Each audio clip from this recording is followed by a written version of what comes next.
For this example, we're going to evaluate the integral of this quotient function here. On top I've got x plus 1, and then on the bottom I've got the product of x minus 5 times x plus 6.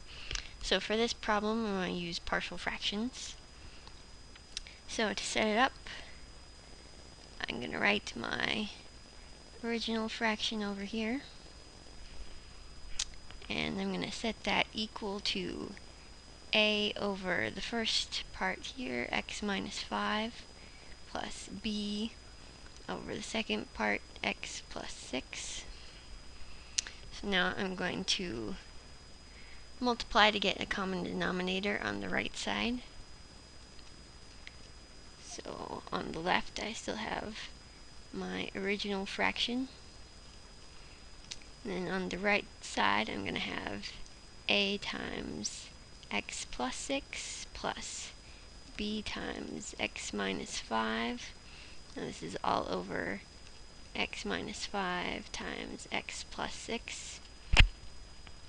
Now since the bottoms are the same, we can set the tops equal, so x plus 1 is going to be equal to, now I'm going to pull the x parts out here, so I've got an a times x and a b times x, and then I've also got 6a and a negative 5b. So I've got this equation now.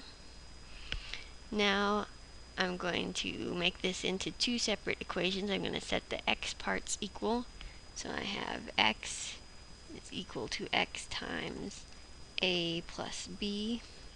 Now if you don't have an x over here, you'll have a 0. So this would be 0 is the same as 0x. So you'd have 0 equals x times something. And then for the other part, I've got 1 left on the left-hand side, and then on the right-hand side, I've got 6a minus 5b. Now I'm going to solve this first equation. First I'm going to divide out the x, so I've got 1 is equal to a plus b. Now I can either solve for a or b. I'm going to solve for b. And b is going to be equal to 1 minus a. Now let's look at this equation. I'm going to plug in for b what I got over here, so 1 minus a. So I'm going to get 1 equals 6a minus 5 times 1 minus a. Now I'll simplify some more. So 1 is equal to 6a minus 5 plus 5a. I'm going to bring this 5 over to the left, so 1 plus 5 is 6, and then 6a plus 5a is 11a. And now just dividing, I'm going to have a is equal to 11 sixths. Now I can plug back into this equation here and figure out what b is. So I have b is equal to 1 minus a, and a is 11 sixths. So then b is going to be equal to negative 5 sixths. Alright, so I've solved for a and b, so I can just go and plug those back up into here in my partial fractions formula and substitute in my integral.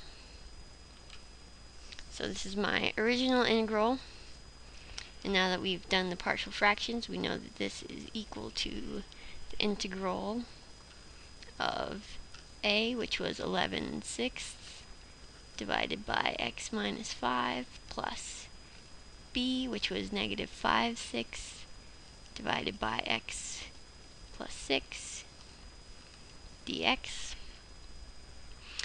Now we've got some fairly easy integrals here, so this is just going to be 11 sixths for the first part times the natural log of x minus 5, and for the second part I've got negative 5 sixths times the natural log of x plus 6 plus my constant of integration c, and that's what our integral evaluates to.